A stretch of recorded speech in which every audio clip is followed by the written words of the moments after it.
Hi everybody. Testing. So I'm a little bit early. It's 4:58 here right now, and I'm scheduled for 5 o'clock. So if anybody sees me yet, write a comment. Um, I'm gonna put this in here. Do you see and hear me? Question mark. That one goes into the Facebook Live question there, and then the same thing is in here.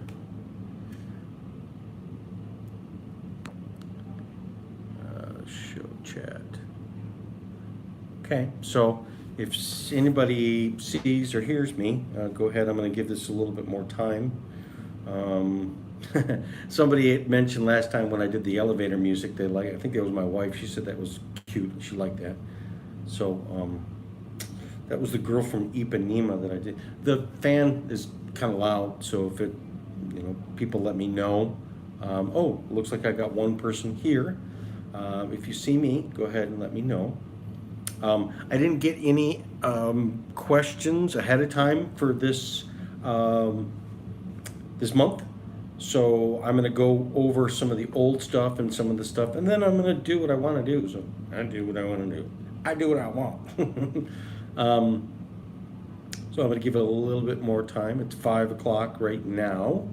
Let me make sure I have the comments. No, I don't want to mute the microphone. Top chat, live chat. Visible live chat. Okay. So I'm supposed to have it visible. Let me actually go here to also. I'll try another one. Let's go to YouTube.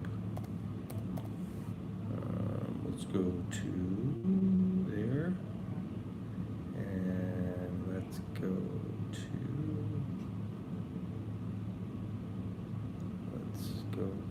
there, and we'll see if anything pops up there. Nope. View channel. So, I got a thumbs up on that. Let's go to videos, and let's see if there we go, live now. So I'm going to click on live now in my other window. I'm getting really sophisticated right now. There we go, live now. So I'm going to click on live now in my other window. I'm getting really sophisticated. There he is. So I'm going to turn the voice down on that so I can't hear it. And that's awesome. A little delayed effect.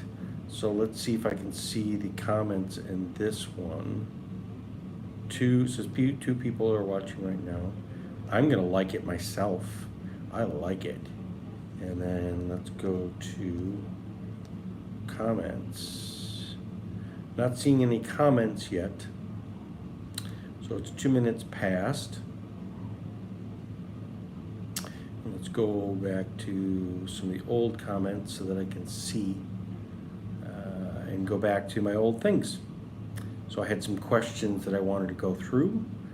Hello, this is Jason Eagle. I'm your natural health authority for strategic healing. My company is Strategic Healing. My name is Jason Eagle. I am a QRA practitioner, which stands for Quantum Reflex Analysis. I am also a soft tissue specialist, that's kind of my heading for.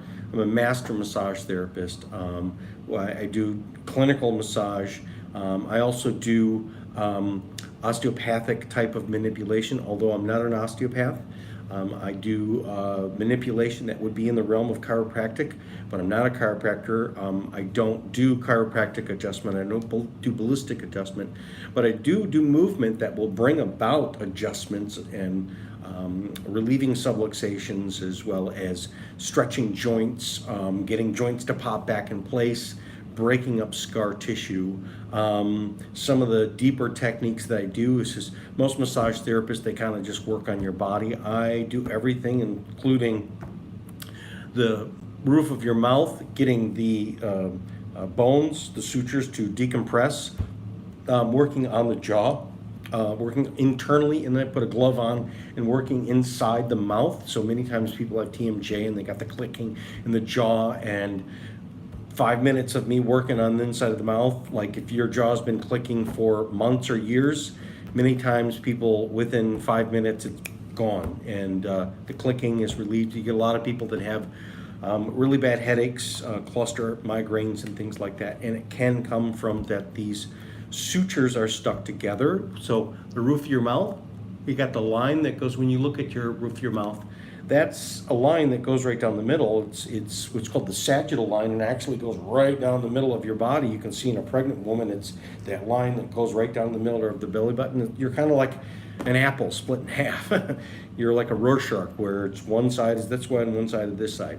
You have this down the middle, and that suture line actually follows inside your skull. If you go inside of the skull, that hard palate is the bones fit together. It's like a dome, and they fit together. Now, what we call sutures, like when you're a little baby, you have what's called the fontanelle, which is that's the little soft spot. Well, the soft spot is where the plates don't fuse together, right? And then as we get older, they fuse together. But see, they never become solid. They never become, and if they do become solid, you're in trouble. And sometimes they can overlap. So you can have one of the things that was really common in the past of people with, say, kids that have autism and a lot of spectrum disorders and a lot of other mental retardation, and you can have a whole host of other things where it's the gimpy kid, the kid that has a leg twisted out or something like that, and just can't run right, or can't watch from web browser loading app.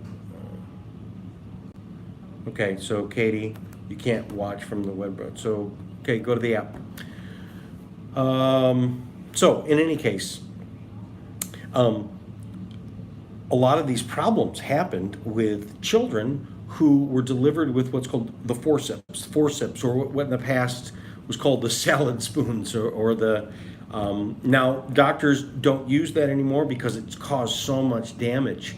So they use a suction. They literally use a vacuum to help to suck the baby's out, because what the forceps would do is you would grip it down onto a baby's skull in order to pull them out.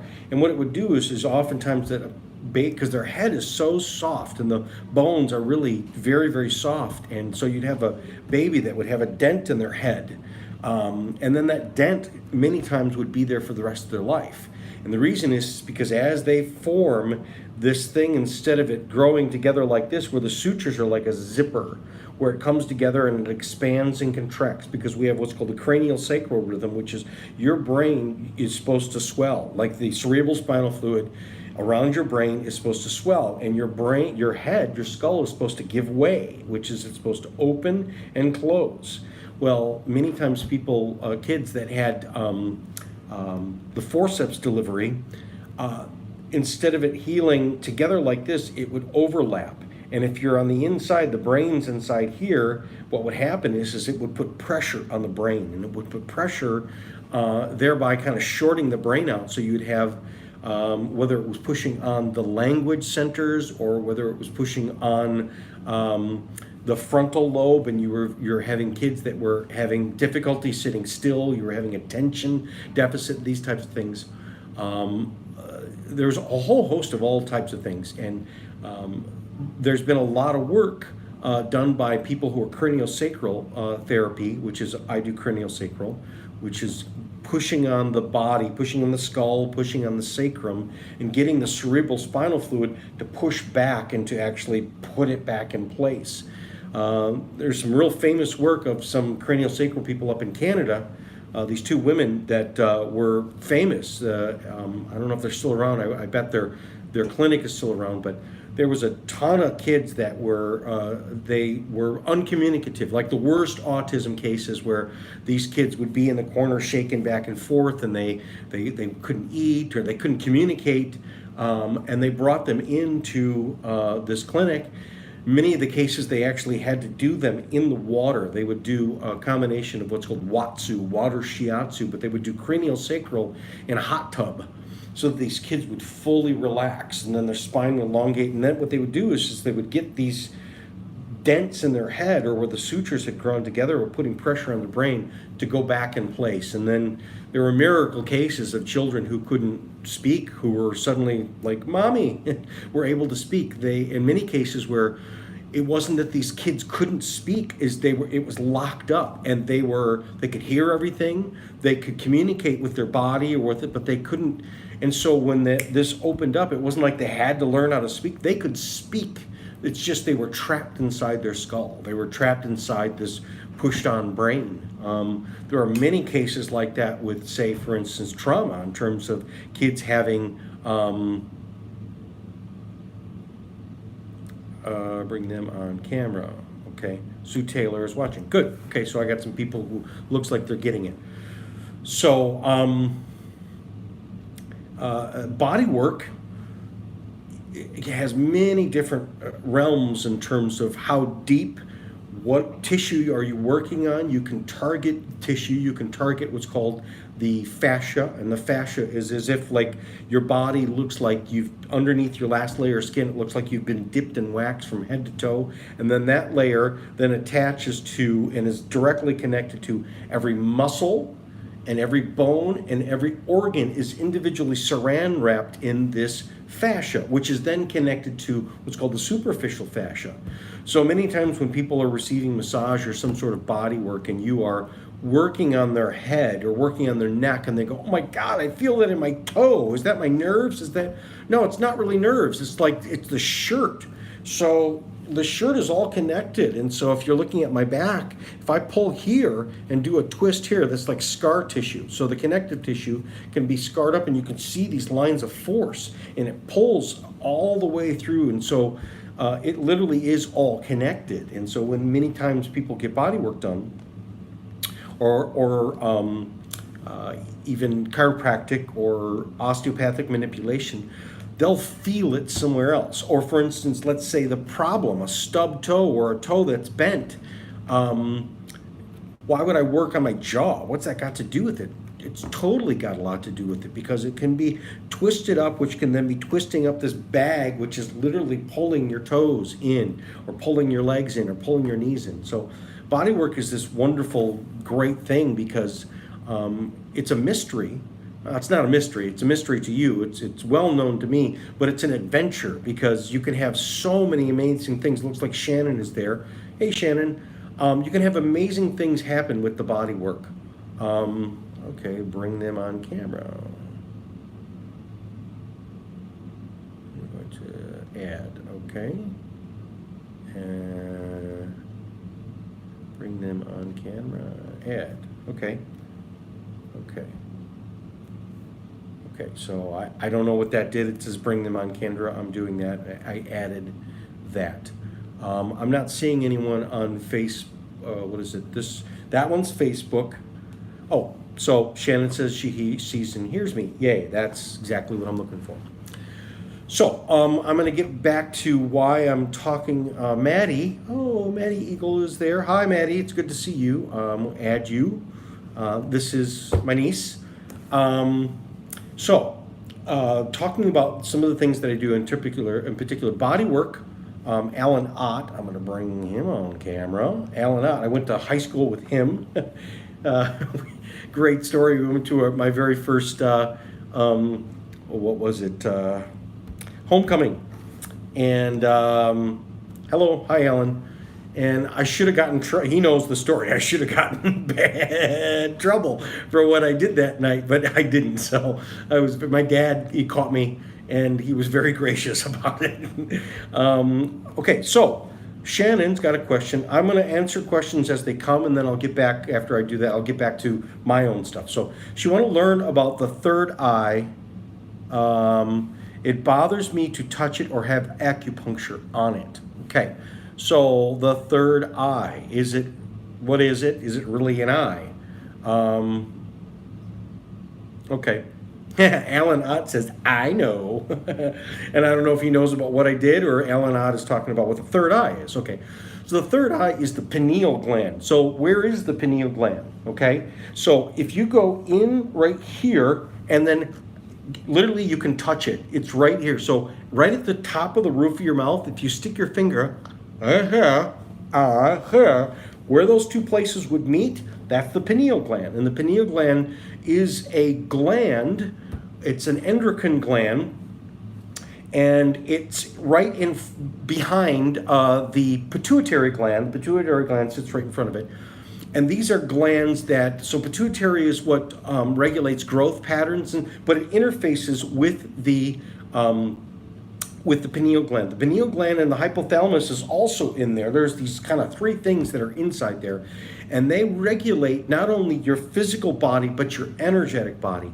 Now, one of the reasons why they call it the third eye is because if you were to take your eye and literally dissect it, whether it be a cat eye or a human eye, you would see the seat of the soul. It is, and I'll talk a little bit in a minute. The pyramid, which is the pyramid of Giza, if you cut it in half and you see where the king's throne is and all of these structures that they built, if you cut a person's head in half, that's exactly what it is. And when the Egyptians show the eye of Horus, that's inside our skull. So everything of this occult stuff is literally just a copycat of the human being, and we don't know what it is, but we're learning, and they've hijacked it, but we can hijack it back. And again, it's a dumbed down version of it, which is to put it out in some temple or something like that and make it think like it's outside of your body.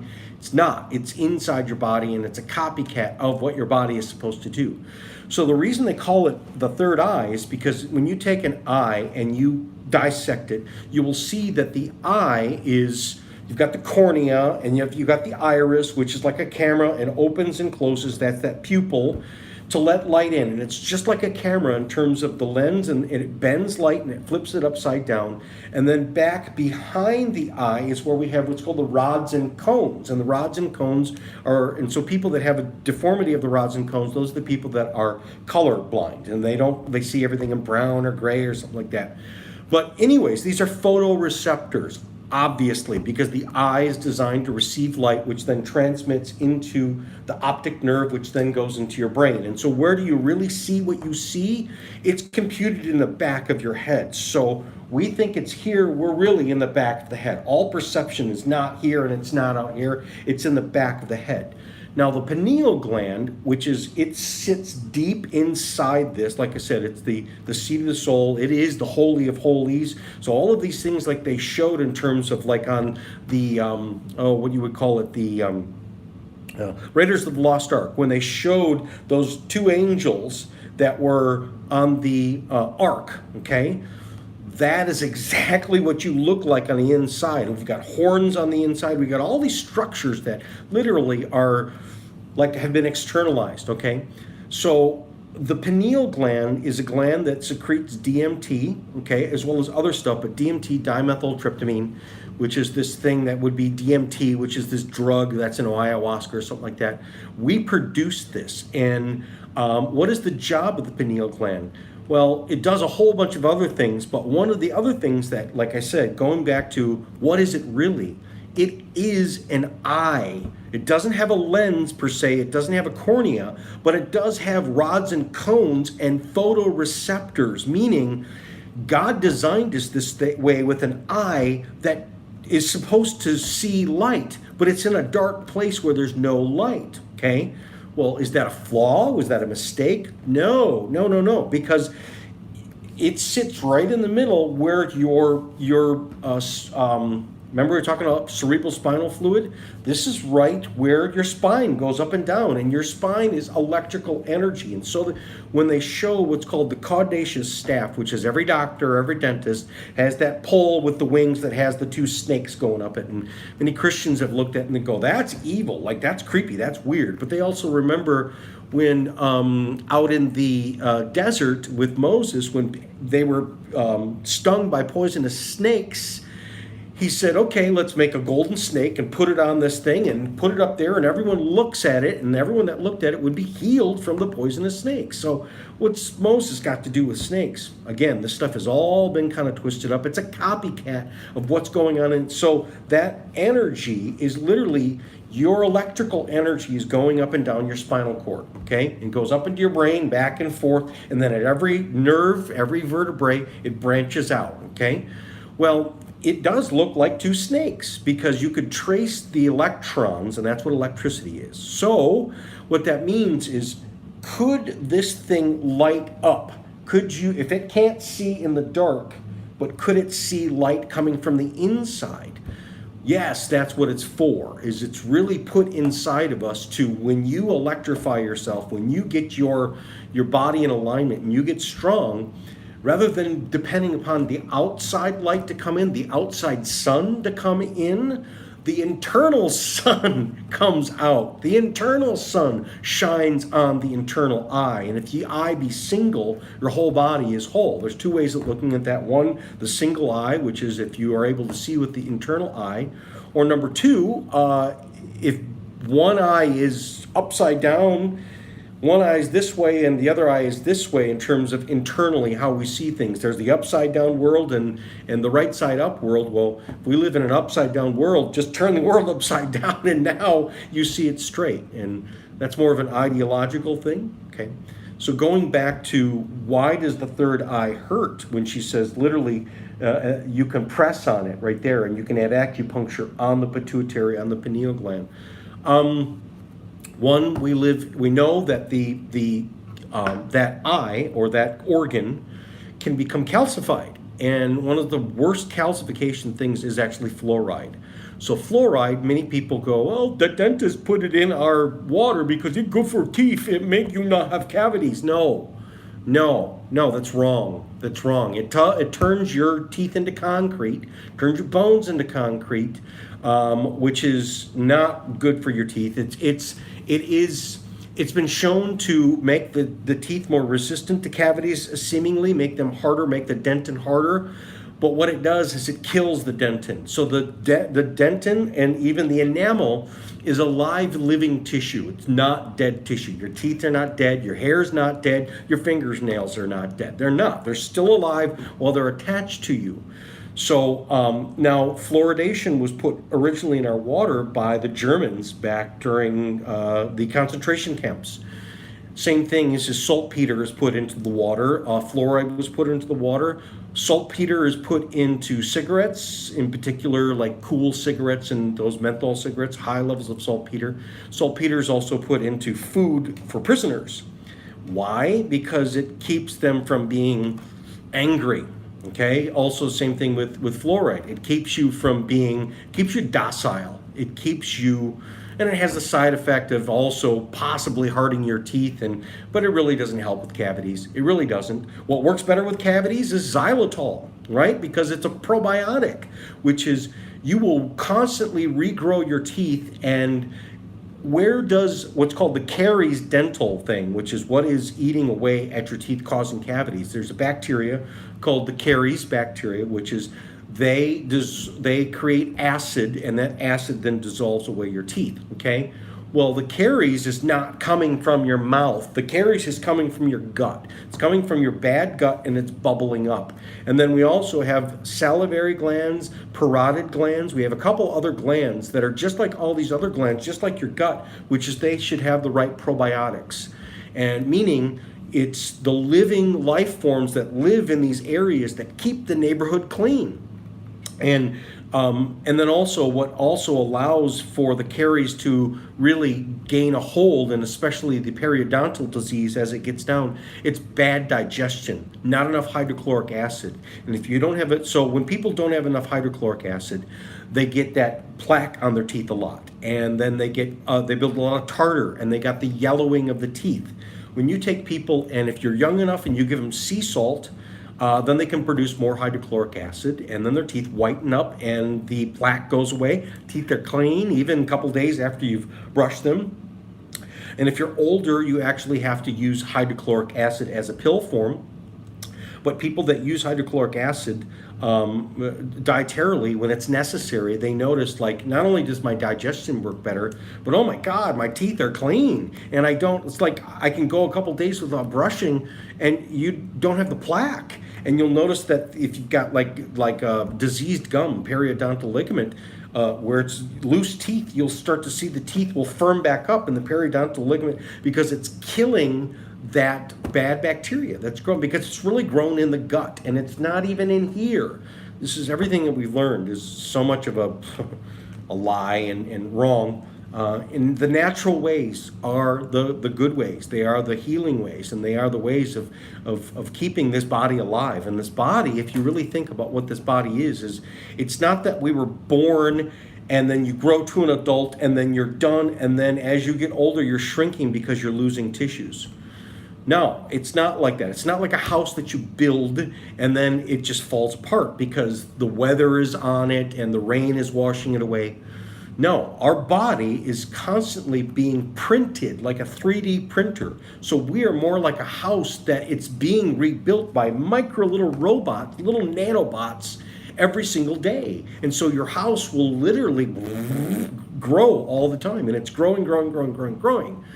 So, but it has to have minerals and it has to have all of these things in order for it to grow with the correct information. So I got another question. So let me go back to why does it hurt? Number one, probably because of fluoride that you got to get out of the body. There's some great detoxifiers. What's called, modified citrus pectin. That's the Chem Detox. That will pull stuff out. Again, just plant fibers, eating a lot more of your vegetables, eating really good, like the cruciferous vegetables. That's going to be, cabbage and sauerkraut and broccoli and these types of things. More of those things will actually start to pull this stuff out. Iodine, and not taking any form of iodine other than seaweed. You don't want iodine in like idosol or idorol or all this other stuff, because it's only one form of it, but out in nature, there's hundreds of different forms, and they can't possibly isolate all of those. So forget about trying to isolate it, forget about trying to science it. Just get some dried, like kelp and kombu and nori, and either take it in a pill form or eat it. And what that does is that provides natural iodine. That's for building your bones, for your thyroid, all of these other functions. There's thousands of different functions of which iodine is for. So you can clean your pineal gland out. You can clean that third eye out and like a film on your eye. Nick Hortz, that's my other nephew. He's watching. Hey, good to see you. Okay, so then let's go back to one of the other questions that I had. Can I explain how mud packing realigns your body so that you can finally heal? And why is it, let me go, it says see more, hold on. Cancel. For some reason it says I can't see more.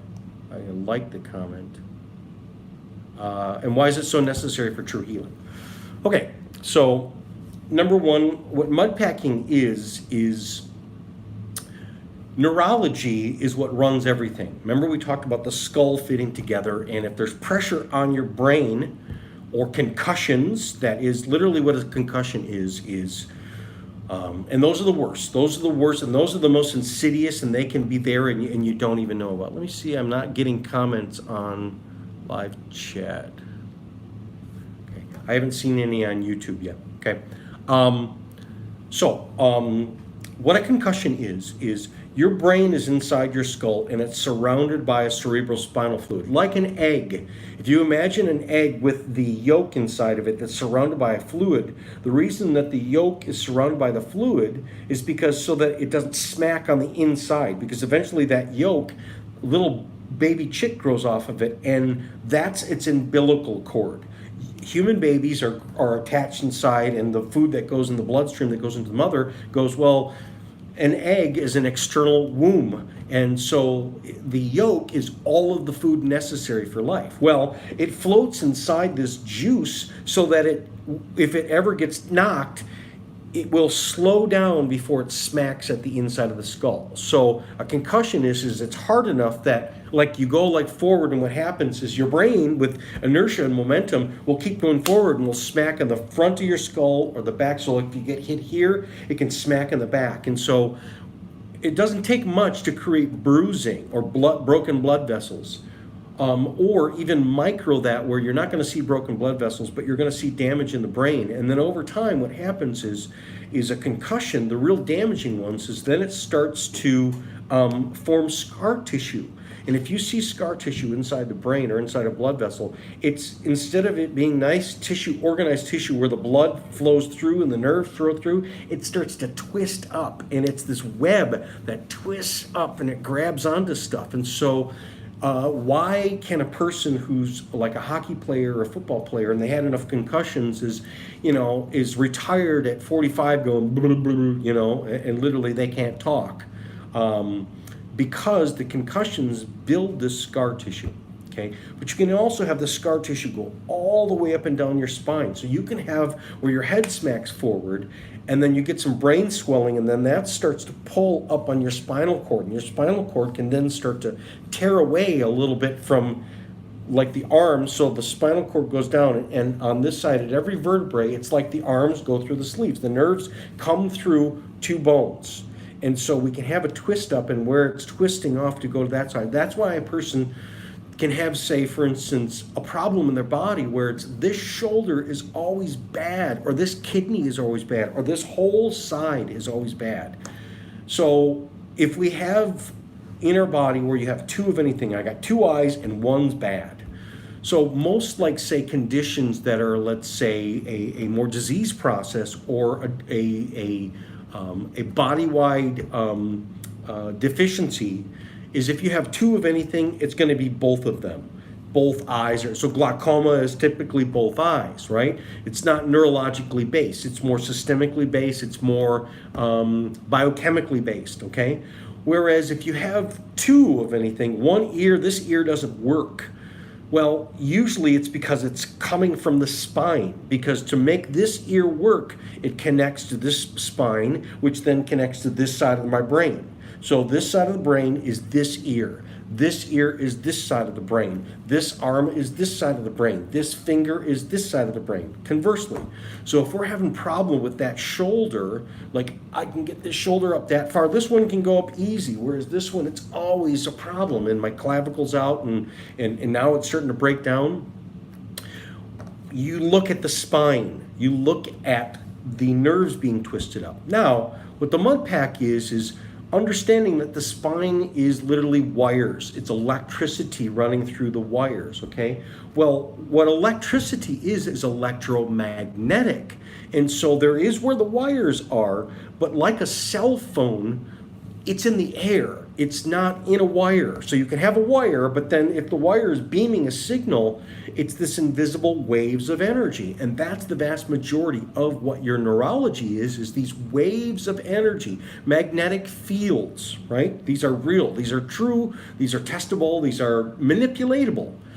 So what an interference field is if we have damage at anywhere in the spine or anywhere in the body that the neurology is controlling, if at the time that we had the injury, our minerals were low, and you're an American, your minerals are low. You're just not eating enough minerals. It's gone in the soil, and this is happening all over the world. So if at the time your minerals are too low, then the healing process only goes halfway, which is it lays the fibrin down, it puts the cast on it, the scar tissue on it, but then it doesn't go to the next phase of once it's healed, then it can strip that away and make it flexible again. So an interference field is it's stuck in the one phase of healing, and then it's just webbing up more and more with scar tissue. And the reason it did that is because it didn't have enough energy to complete the process. So what the mud pack is literally using external materials out in the world. It used to be truly muds. Now it's more sea-derived materials, because everything comes from the sea, and the sea is high minerals and a lot of salt and a lot of these other things, that's electromagnetic. It's or what's called piezoelectric, dielectric, paramagnetic. There are these things out in the world of which your body is made out of. Your tissue, you realize that your blood is the same exact salinity. There's as much, so healthy blood has as much dissolved salt in it as seawater. It's the same pH, it's the same salinity as seawater, right? So you are a battery, okay? And so what a mud pack does is, okay, and the question is why can it do so much? Well, if your brain is the thing that runs everything, my brain is what's making me talk, and this is all electromagnetic frequencies. It's the computer, okay, to make my eye work, to make the iris, to make every single thing that happens in my body. It requires the neurologic system. Essentially, it's the computer, okay? So I kind of say it like this, which is a Model T car, right? An old engine is, pre-catalytic converter, pre-computer, right? So if it's acting funny, you literally have to open the hood and you got to change the spark plugs and you have to work on the physical part of it, right? But if you have a sophisticated car like a Lamborghini, everything runs through the computer. And so let's say you have a Lamborghini and you go to the garage and you go, I get up to 120 and it goes, blah, blah, blah. It doesn't work right. It's fine at 85, right? And everything runs fine, but I get up to a certain, or any of these things that's happening with the high sophisticated car, what they're going to do is they're going to first check the computer, because it's the computer that controls all the valves and the lifters and all this other stuff. And usually at a high sophisticated car is they're not changing spark plugs anymore. Maybe later, but always start with the computer. And the way they'll change is by changing the code, because the code is what's regulating everything. And so maybe it blew a fuse. Okay, if it blew a fuse, then that's not working. Maybe, again. So that's what the mud pack is if you could change the energy, the electromagnetic frequency, thereby then changing how the body works, that's what the mud packs are. And that's why it can have such an incredible effect, is because most people were just in the physical world. We're trying to change the physical, trying to change the chemistry of the food that we eat, or getting rid of the toxins. That's the chemical, and we're electrical chemical. Sometimes it's mechanical, it's the bone is out of place, or it's all hardened up and it needs to be released, okay?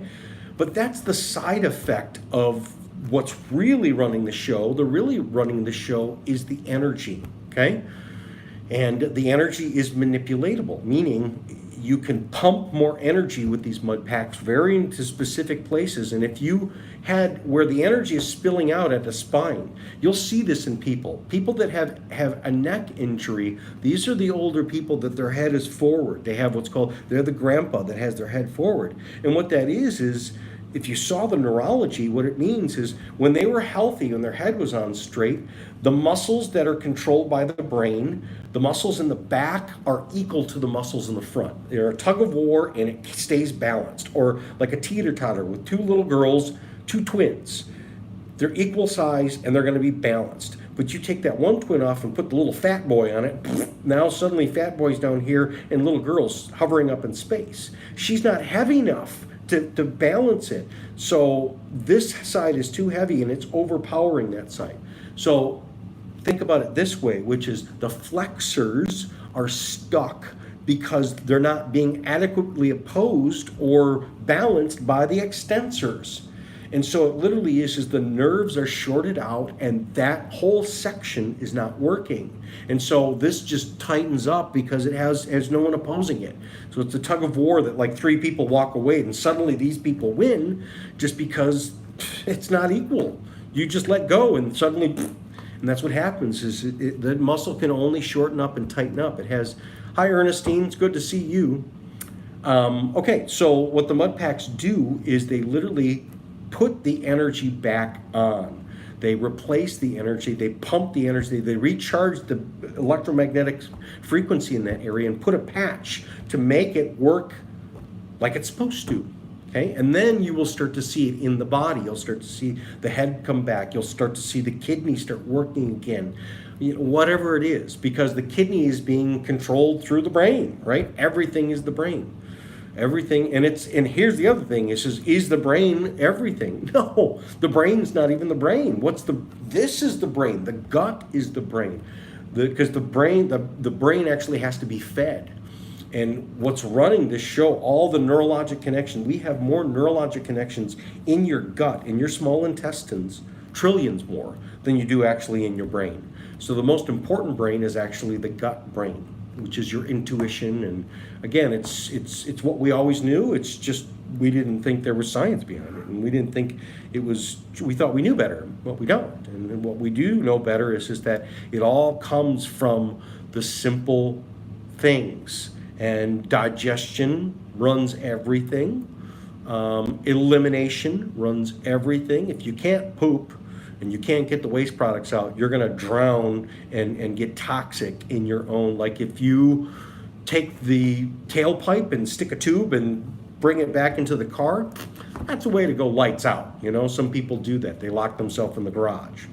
Okay, but it's a slow death. You know, most people, most Americans, and Americans are some of the most unhealthy because we don't have good digestion, we don't have good elimination, we don't have full understanding of how our body works. And so we suffer for lack of knowledge. But I'm here to elucidate and help you, okay? So now if I don't get any other questions, I'm gonna go to another question, which is, somebody mentioned about one of my videos, which is what is QRA, says it sounds like Dr. Versendal's contact reflex analysis. This is all kind of goes together. Yes, and in fact, I use Dr. Versendal's techniques to do a lot of different therapy and things like that. It's how I test some of the organs. It's how I use his method to actually test to find out if it's coming from, say, your neck, if what's shorting out your arm or what's shorting out, let's say, a kidney or digestion. I use his stuff for what's called there's called neurovascular. So if I'm trying to help an organ, I'll massage on the organ. I'll test you for the supplements. I'll test at where the spinal nerve root is coming in. Where does the nerve that connects from the brain to that? But also all along these sutures, there are literally hot spots, which are these acupuncture meridian points, or what Dr. Versendal called neurovascular points, which is by putting pressure on certain places, can I send signals to later further down into my body? Could I essentially reach in and grab onto your pancreas and squeeze it and massage it and clean it out and make it and reconnect it by touching certain places and putting pressure? Absolutely. And this is not that far out because the brain is right inside there and that organ is right inside there. So basically the holographic universe of this part of your body, there's a whole map inside your head in terms of the organs not only live in the body, but they live inside your head. They live inside these neurologic connections, and it's a specific place. And so that's why certain head traumas can lead to certain organ problems. That's why certain teeth problems. So each teeth actually has an organ that's related to it. And this is not crazy woo-woo, because if you see the teeth, when you bite down on your teeth, what you're essentially doing is putting pressure up into this dome. And if you understand the sutures of your mouth, your brain sits right on top of that. And especially what's called the medulla, these are the parts so the lower part of your brain in here, that's like the life support systems. And that's where all your organs are too. So literally a tooth in the wrong place, or an infection in a tooth, or you ground your teeth down because you're a clencher and now you're putting extra pressure on another tooth, what it can do is literally push on where the signal is going to that organ, and you can have a problem in that organ because you're hurting, you're poking that organ. You're like the two kids in the back seat, poke, poke, poke. I'm not poking you. It's going to get irritated and it's going to not work well. So teeth can be something that's literally pushing on organs throughout our whole body because it's affecting where the signal comes from in your brain down into your brainstem. Okay. So the contact reflex analysis, that's what he called it, and his was a way of detecting as well as a way of treating it. So using these points through certain techniques of acupressure and massage. So yes, Dr. Versendal, and then he found some emotional points too, which is there some emotional aspect of your organs? So the Chinese would call, like for instance, the kidneys are where fear resides, And gallbladder is where anger resides. It's funny because we would say, boy, you have some gall, that person is full of gall, which is like anger, like this, it's an emotion, but it's also your organ. So one of the classic symptoms of having these somato-emotional things is my rage, or is my fear, is my anxiety, fear, is it all in my head, or does it have anything to do with something in my body? Totally. If your kidneys are jammed up, if your kidneys are not filtering correctly because the nerves are not working, or your muscles are too tight there, or you have a back injury, you will experience overwhelming, you will have a greater propensity for your mind and your emotions to tend towards the anxiety that's going to be more fear-based. Oh my God, what's going to happen? What's going to happen?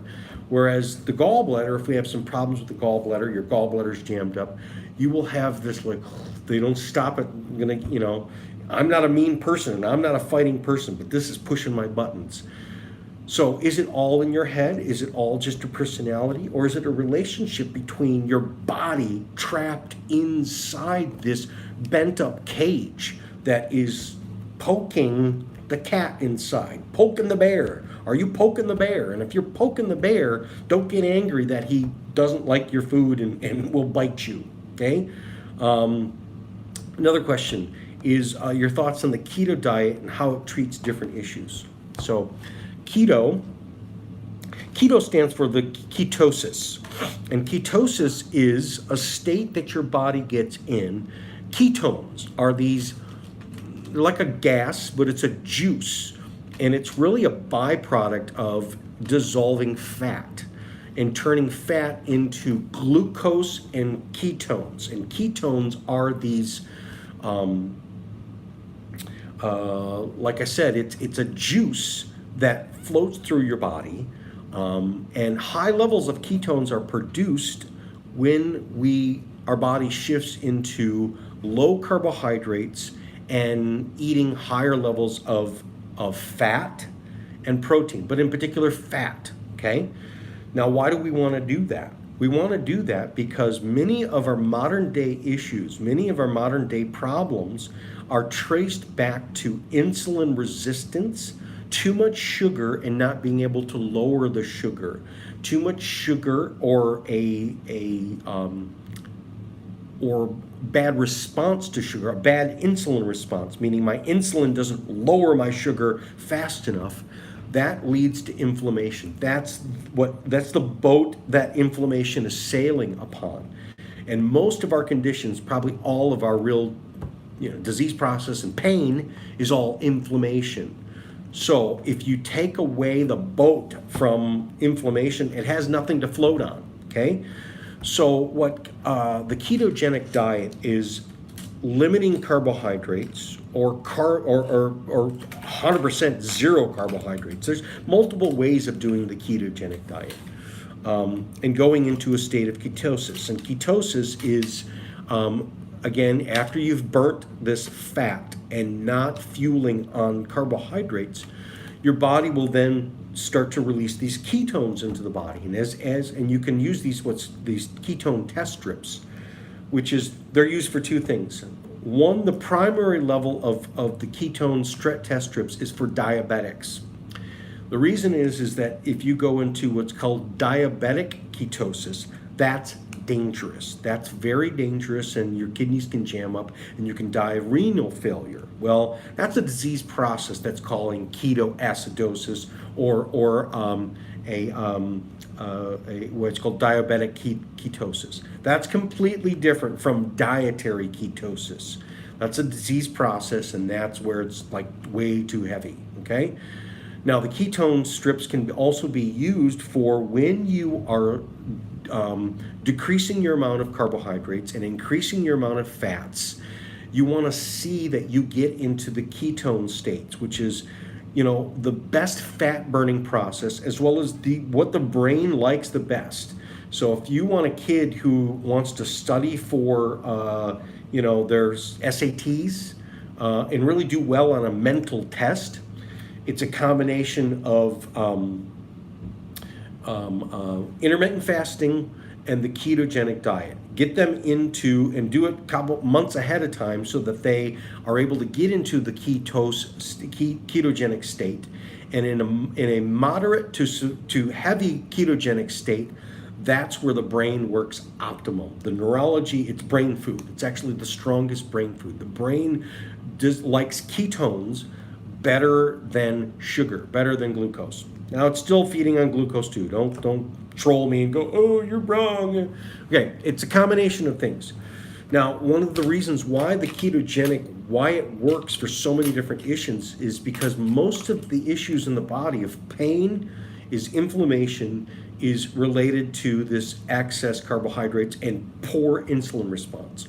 So take your pick on what disease process, or whether it be diabetes, whether it be migraines, whether it be kidney issues, whether it be weight, obesity, whether it be, this has been tantamount in success with epilepsy, childhood epilepsy. Look at the studies that show that children that do not respond to any of the drugs, they've tried them all and they won't stop seizing. You put them on a ketogenic diet, meaning very low carbohydrates, high fat, their epilepsy goes away. They become normal. And CBD and the Rick Simpson oil has also been very, very helpful. But why? Why are they having these problems? It's because they can't, their blood sugar is too high and they can't get it down. Okay, so for them, you just take the sugar away and their body then feeds on these ketones. And so many conditions are made better by, especially neurologic conditions where my brain's not working very well or my immune system's not working very well, chronic infections and things like that. Going on a ketogenic diet, what it does is it optimizes your fuel centers. It optimizes, it basically makes you very efficient. And it also, so high carbohydrates is sugar, and any excess sugar will feed a whole host of things. We know that cancer feeds off of it, okay? But cancer is not just cancer. Cancer is also there's a whole co-infection with cancers. Cancers are related to all viruses, bacteria, nanobacteria, mycoplasms, parasites, all of these different things, they feed on the sugar. We get fatty liver. Fatty liver is because we are producing alcohol in our system because we have too much carbohydrates. And we can't get our blood sugar down, okay? Well, by just not having enough sugar in to actually have high blood sugar, you're taking the food away from the things that are hurting you, which is you're starving the bacteria, you're starving the viruses, you're starving any of these foreign invaders that are doing a hack job on you, starving the parasites, starving the cancer, these types of things. And so, again, in our modern life, it's this available sugar, this easily made extracted sugar that we can get into very easily, that we've become a drug addict to, and our system learns to just feed off of it and then crave it. But again, where are the cravings coming? Is it you or is it them? Is it the bugs that are living in you going, yeah, do it? Yes, that's where most of it is. And you can't resist it because they're just whispering in your ear, do it. And that makes it very hard for people to be healthy. But again, what's feeding these monsters is the sugar. And we can all agree we ate too much sugar. We ate too many of these refined carbohydrates that are very, very just high sugar. So many people find, and there's a lot of different realms of the ketogenic diet. You can hit it hard and heavy, which is zero carbohydrates. You're not going to die without carbohydrate, especially if you have fat.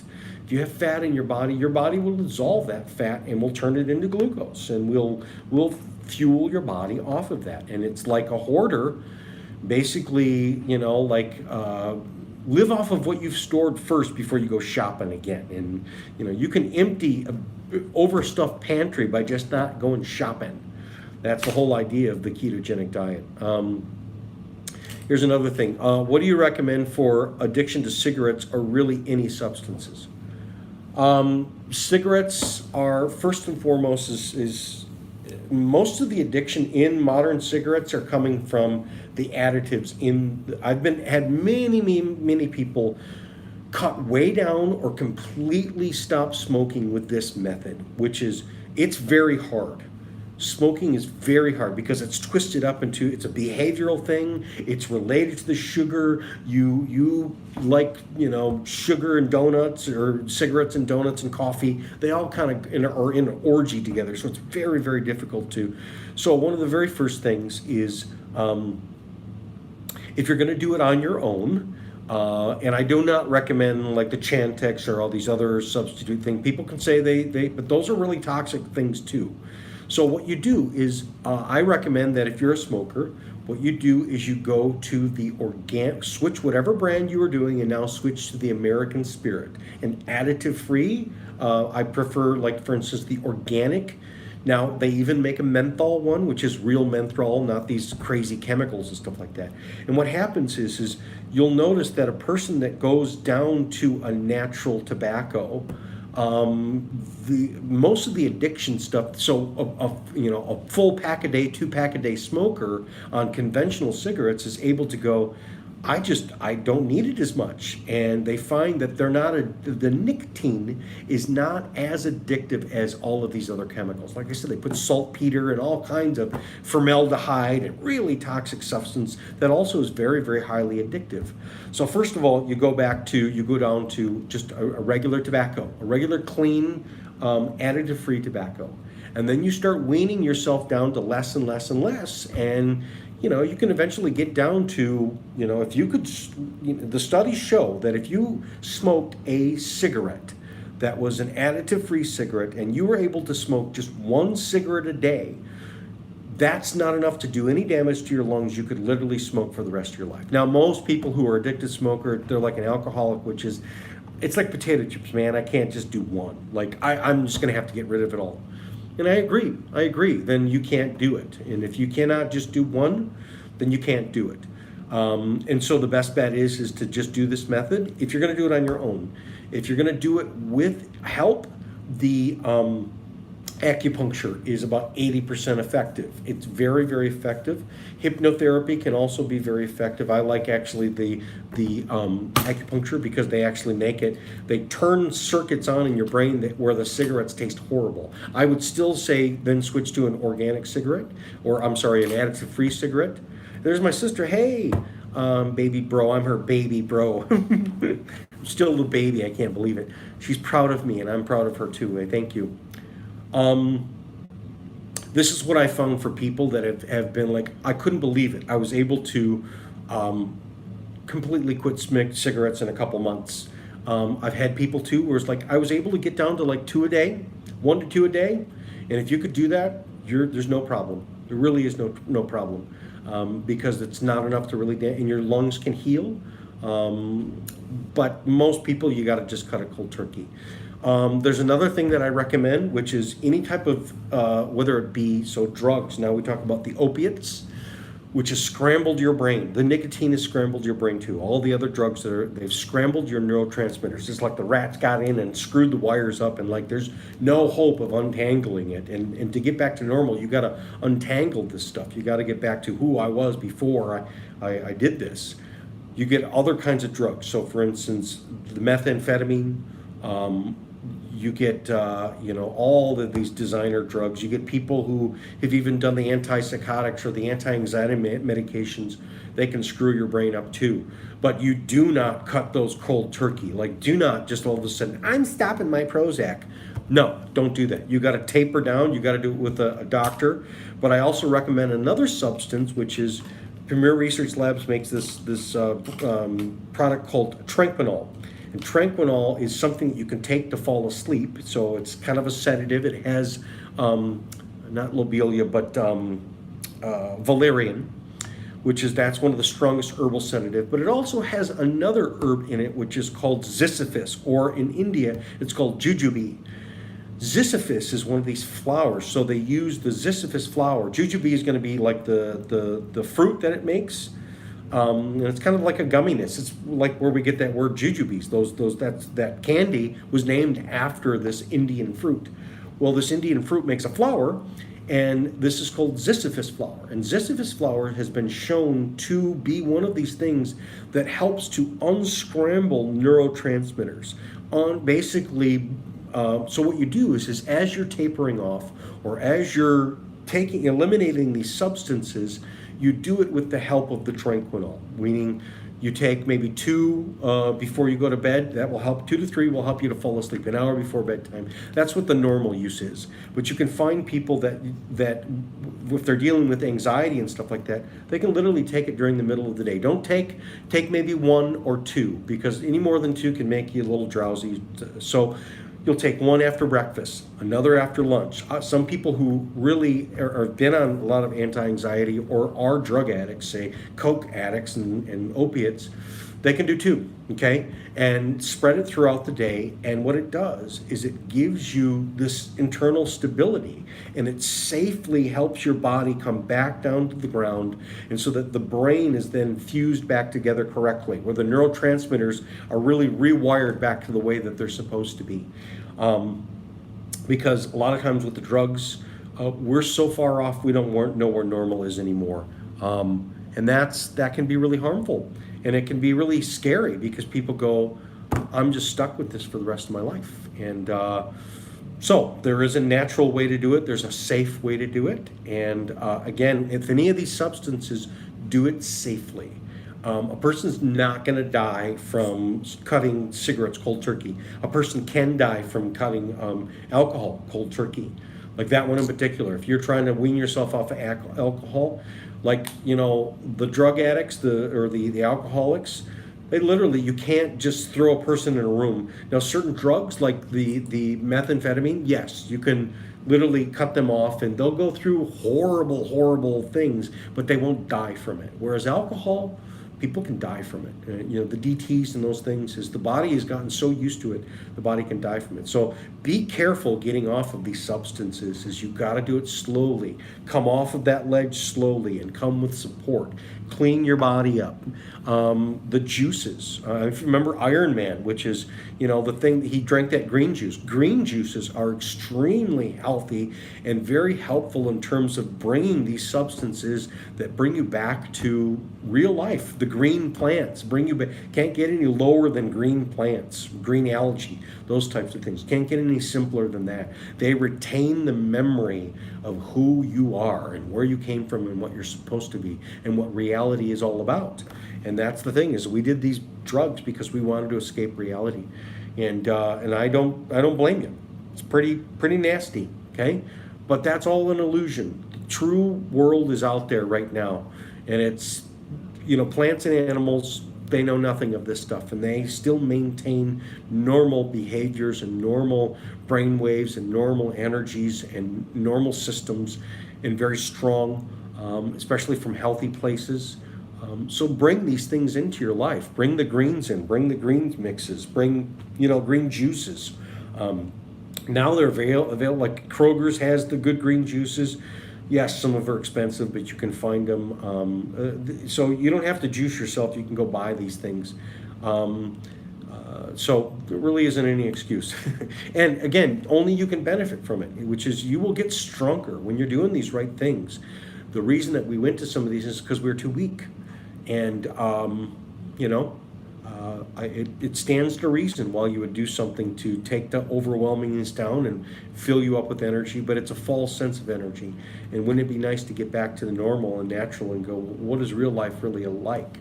Go there. Okay. I don't want that. I've not seen any comments off of YouTube yet, so I don't know if I'm missing them but I've been getting stuff from Facebook. So I keep answering stuff from Facebook and been coming in. True, I've been looking mostly at this, so I need to go back to looking to you guys. So, yes, going back to what I said before, which is about the Versandol, because I had someone sound suspiciously like Dr. Versandol, and I don't know if they were trying to accuse me of something or something like that. Again, I use a whole bunch of different techniques. I was blessed early in my career.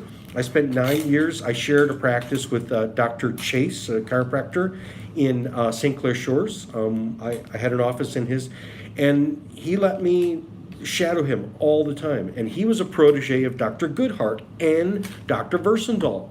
So Dr. Goodhart is the one that came up with, he was here originally here in Michigan. He died a few years back. He came up with, so Dr. Versendal and so this bidigital O-ring test that I use, that Dr. Marshall taught me, he learned it from Dr. Omura, who is still a Japanese doctor who still is at, he still is a professor at New York Medical School. Dr. Marshall, that invented the QRA, he modified the bidigital O-ring test. So, but going back to, like I said, I studied with people who studied with the men who, and Dr. Omura learned this, that you could even test the body in order to kind of tap into the brain. And he learned this from Dr. Goodhart. Dr. Goodhart was the very first, as far as we know, the first modern man. They probably did this thousands of years ago, because this is stupid easy. What's called the Deltoid Test, which is take a person and have them hold their arm up, and then you basically say, okay, hold strong, I'm going to try and push down your arm, and you resist me, okay? And then you can touch, let's say you have a neck that hurts. Take 2 fingers, or even you can take an open hand, but I say take 2 fingers and press on where your neck hurts, or press on your spine. And if that turns it on, so this is Versendal, if it turns it on, then that means that that's where the vertebrae is coming from. That's what's shorting that out. Or if it's strong but makes it go weak, then that tells you that that's where a fault is. Now you can tap different organs and stuff like that, and just test any type of muscle in the body. You can use any muscle, so you can use leg muscles, have a person lay on their back. If they have, for instance, if you want to know it's a disc that's causing my leg to hurt, you basically have them lay on the table, or for instance, the psoas that's causing, have them lay on the floor and have them lift one leg up, okay? And then you try and push down on the leg, and you'll find that it's like weak. Oh man, it hurts. Then you can reach behind and push into their spine, and you can go to either side, so you can determine which disc it is, and which side of the disc. Is it bulging out this side? Where's the bulge coming from? So by pushing into it, if it makes it go strong, now you've then just isolated where this problem's coming from, and where do you put your focus on? Meaning, is it going to be L4? Is it going to be L5? Is it S1? Also, too, we can find, like, say digestion. My stomach's not working very well. Well, it's right at T12, right at that right here, right at the bra strap in a woman. Usually, right at the bra strap area. That's right around T12. T12 is where it's going to the stomach. And if we're having stomach problems, we can see, is it coming from that vertebrae? So, you can take all you want in terms of Zantac and all this other stuff, but if it's because the nerve is not working correctly, forget about the drugs. It's like, it's the nerve. It's not working. And can you fix that nerve? If the spine is out of place, you can have a chiropractor or a soft tissue specialist, or whether it be a person doing deep tissue, or you can do this with your own stretches. If you can get it to move with yoga, if you can get it to move by rolling on the foam roller, you can get yourself to pop yourself back in place. And so there's so many things going on in the body that, like, if you could really see what's going on, you would also see that there are places you can push, there are places you can stimulate. Guy Day, hey Guy, nice to see you, Guy Day. I grew up with you. Our whole families used to hang out a lot together. We used to go skiing together, and water skiing and snowmobiling and all kinds of great stuff. Had a lot of fun with Guy Day as I was a kid, and so it's good to see that some of my family friends and family and are watching. So hi, good to see you. If you got any questions, send them along. I need some more questions here. Otherwise, I'm going to go into some of my old comments. And we're getting up to 60 minutes. We're getting about an hour here. I'm going to go probably maybe another 15 minutes, and then I'm going to be done. So that was one of the questions that I had, which was about Versendal. Yes, it looks suspiciously like Versendal. I didn't rob anything from anybody. We share it, and I do all these different techniques. I use techniques from Versendal. I use techniques from Goodhart. I use techniques from Omura. I use techniques from Dr. Marshall, which is the QRA. I've even kind of invented some of my own, because again, Once you open your eyes to the invisible world, then you can start experimenting with it and playing around with it and seeing that. Then what that does is it starts to show the hidden ways of how this body works. Ann Wilbur, Spooner's daughter, again, getting ready to harvest that Spooner garlic.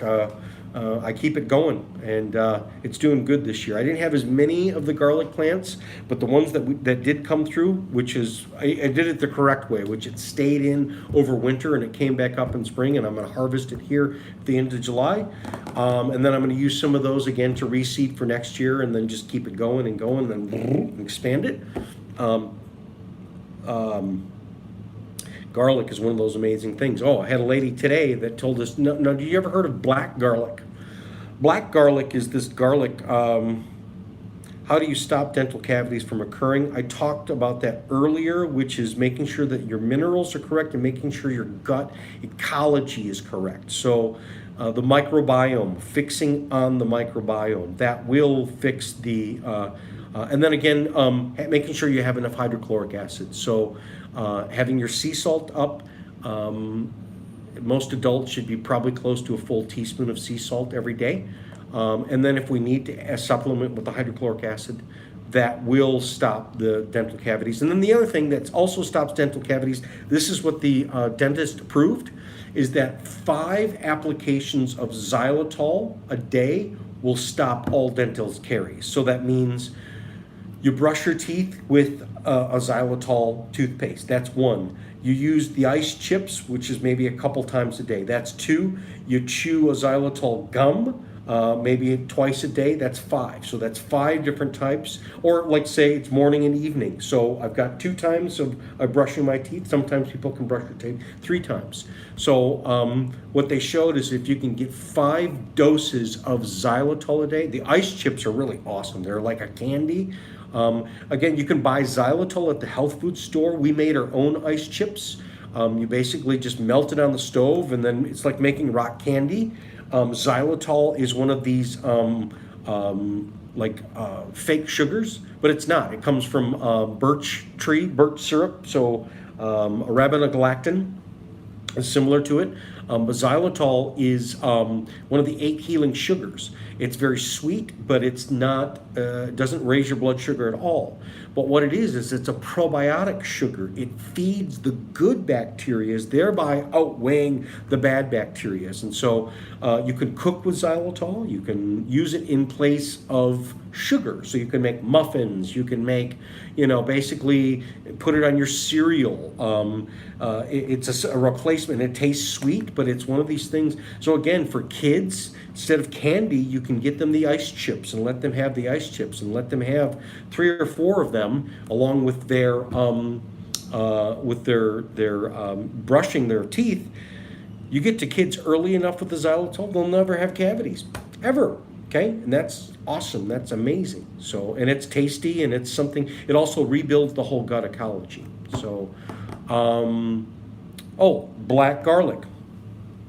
So black garlic is garlic that has been, you can make it. So you take the garlic bulbs, right? So not a clove of garlic, but the bulb that has all the cloves in it.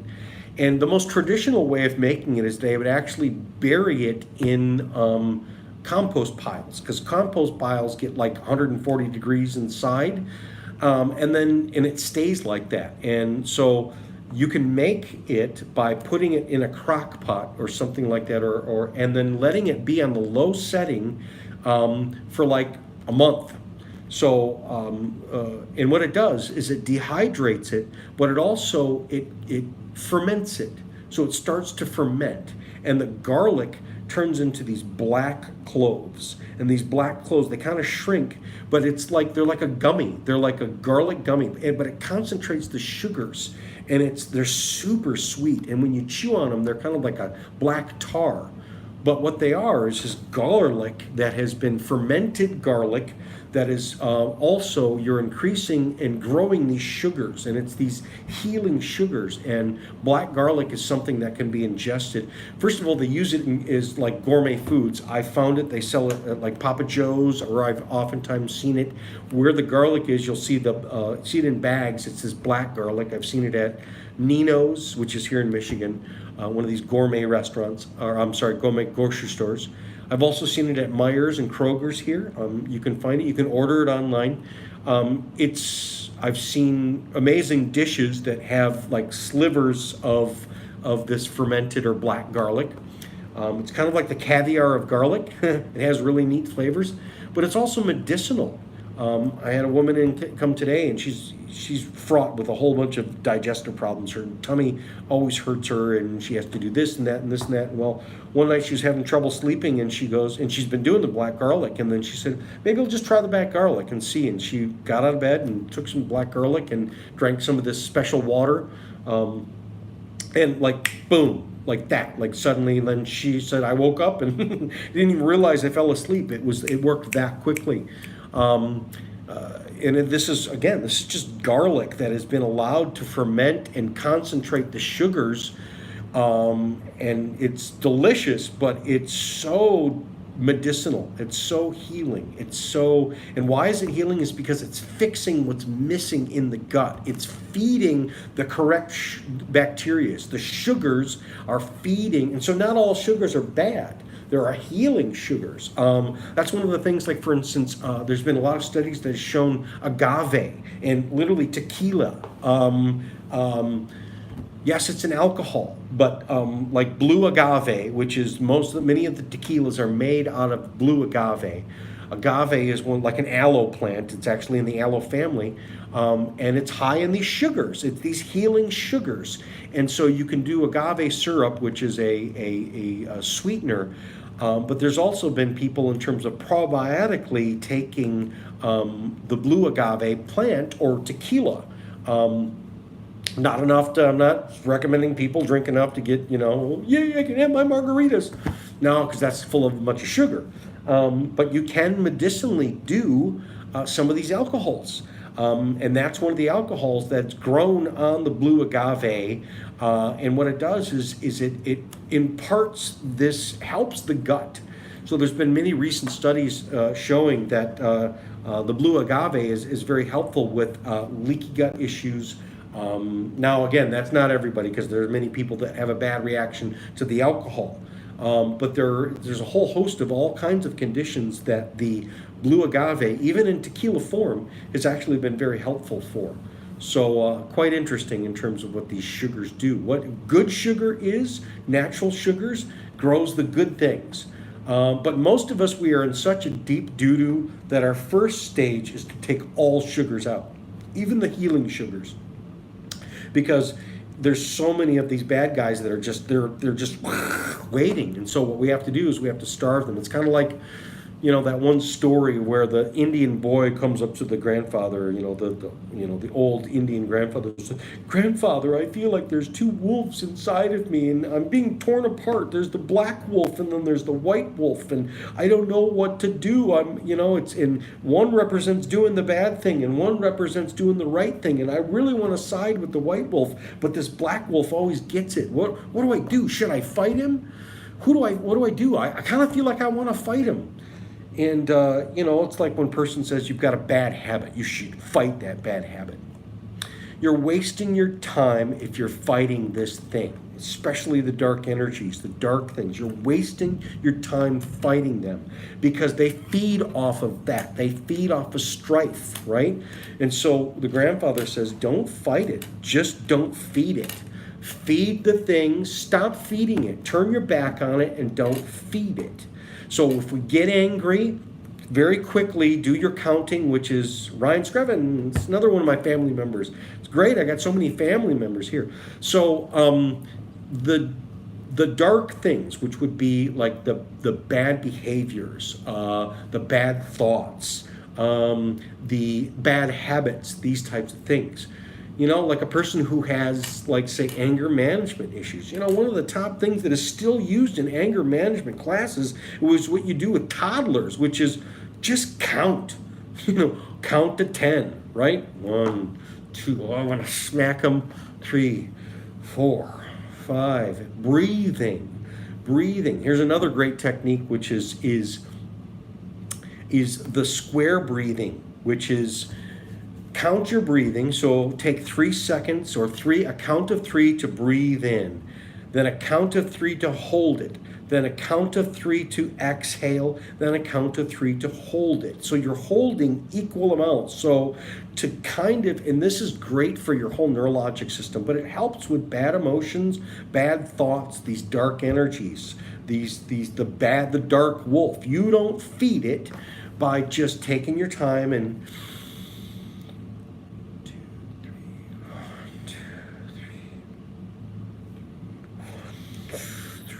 1, 2, 3.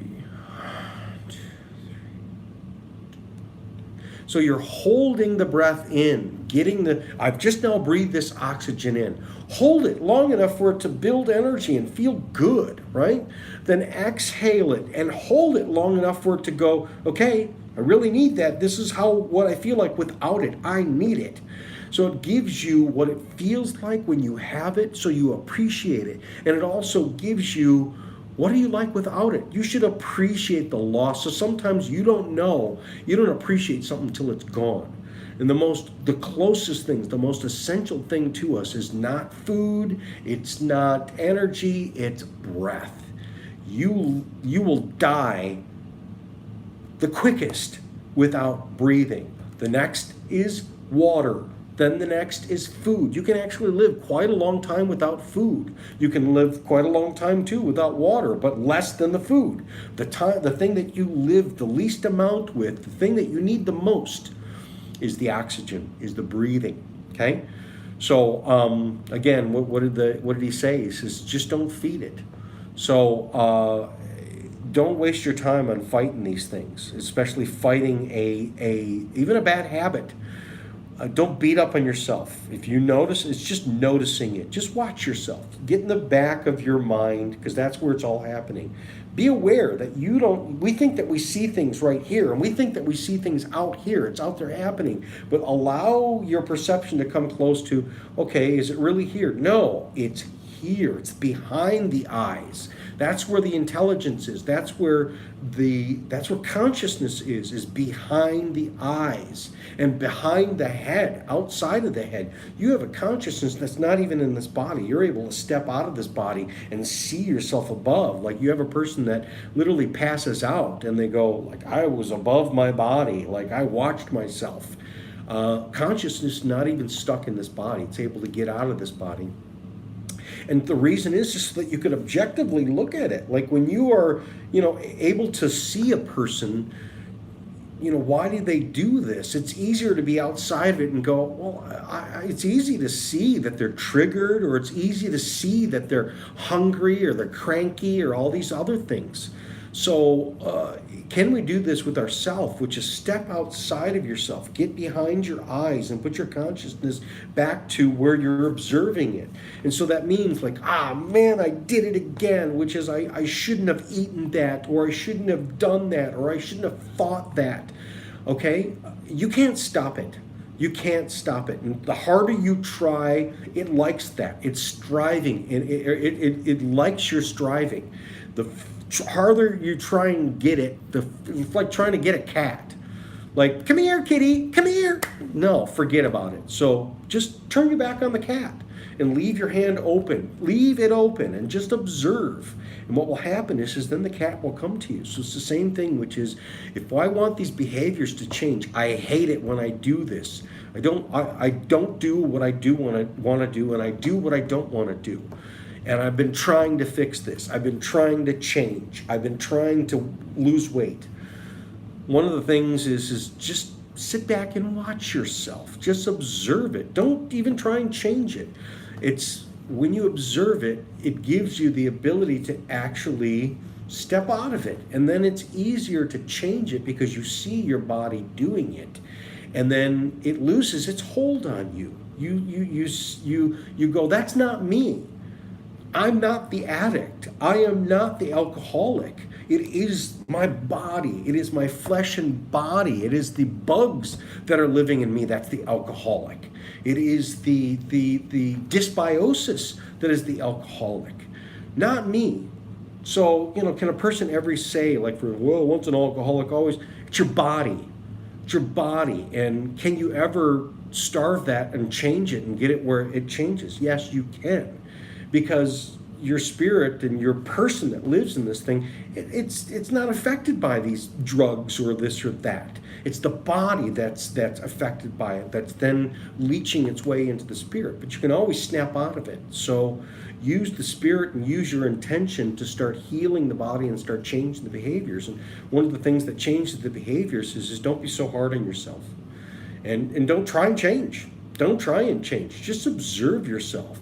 And just step back and watch it. And it makes it easier for this to happen. Easier for you to get control because you don't need to be in control.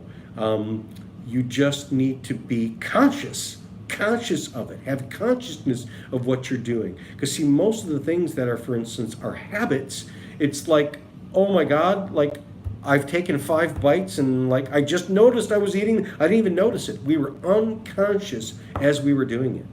And that's what's called unconscious incompetence.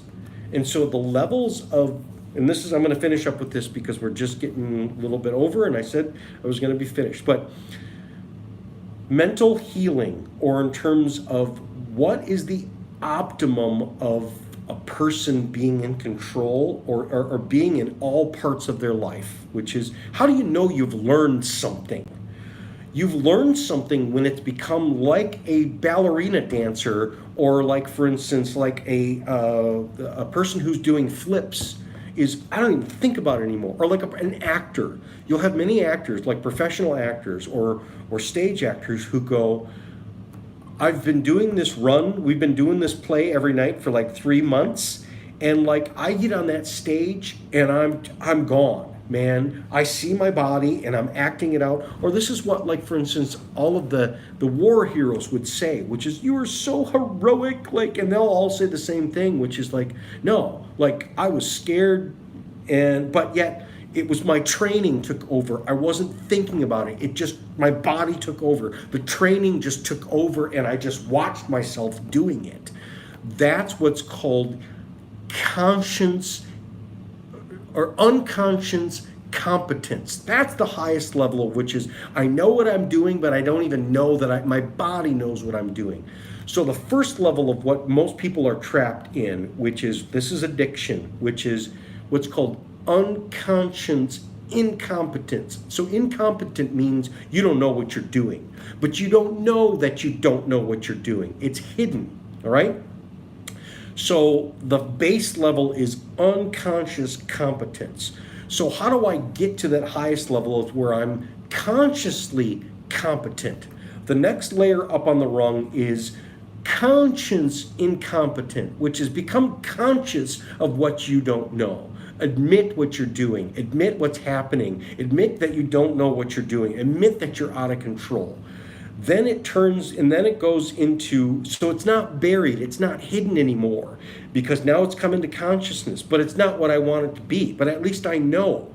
Okay, then the next level is what's called conscious competent. That's when you practice it and you go, okay, 1, 2, that's like, for instance, when you're dancing and you're going step 1, 2, 3, 4, 5, you are conscious of doing it right or doing it in a particular way.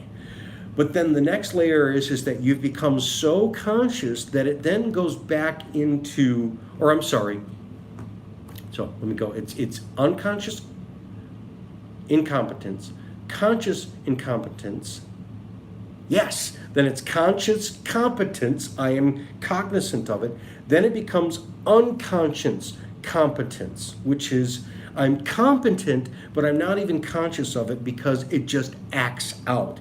That's the highest level of learning, which is then it goes back under. Then it goes back into autonomic nervous system that just does it without thinking.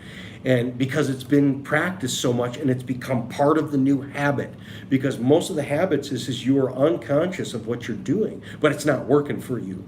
So how do we change a bad habit into a good habit, which is it's now working for me and it happens automatically and I don't have to think about it, it just happens. That's the ultimate in living, which is I do the right things that work for me and I don't even have to think about it. I just automatically do it. It's just like I say, rolling off of a log, right? Or just falling out of bed, right? It just happens. It's easy.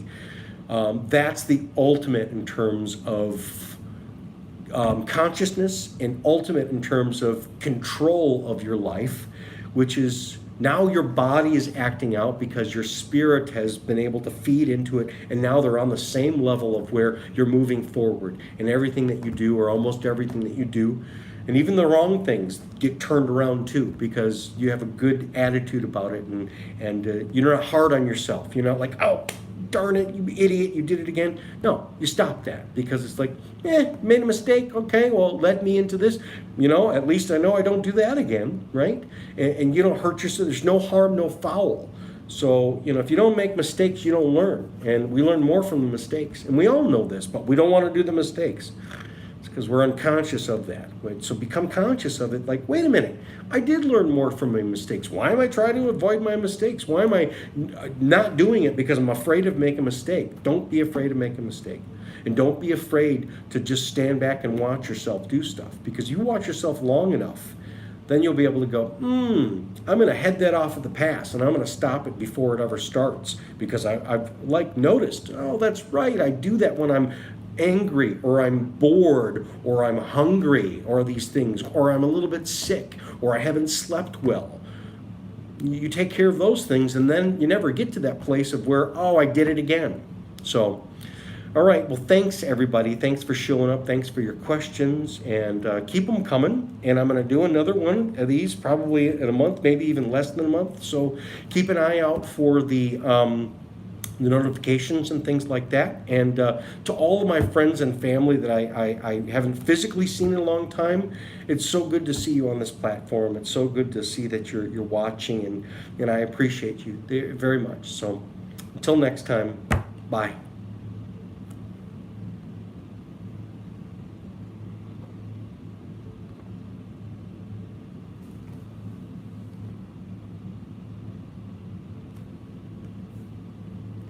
How do I do this one?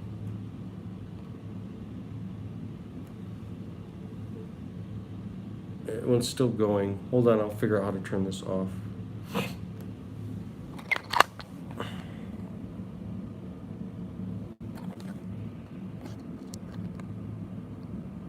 Yes. Are you ready to end streaming? Bye, I'm ready to end.